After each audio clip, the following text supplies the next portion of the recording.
Mapapagod, pero hindi susuko.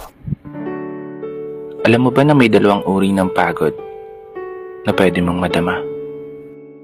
Una, yung pagod na itutulog mo lang at pagising mo, okay ka na.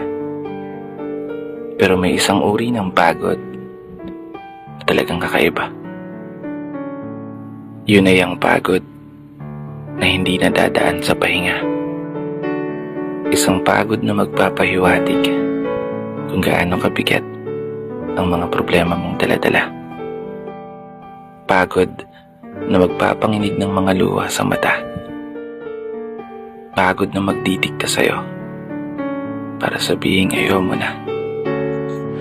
Mapapatanong ka na lang talaga, saan nga ba ang direksyon ng aking mga paa? Mga paang tila pagod na sa kakahakbang. Mga paang ngimay na sa kada tapak sa baitang ng hagdan. Isang hagdan na magdadala sa akin patungo sa isang palapag na pinapangarap ko.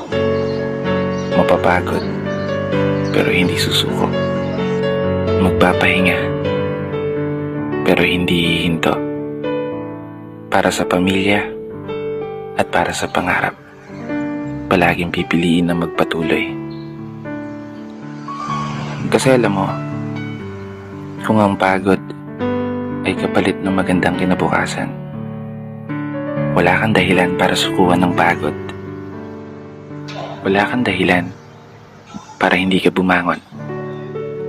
Wala kang dahilan para tuluyang magpalamon sa pagod na magbibigay sa iyo ng mga hamon at pagsubok na susukat sa iyong katatagan at kagustuhang makaahon, kagustuhang umasenso at kagustuhang magtagumpay at tuluyang makamtan yung magandang buhay na gusto mong mapasakamay.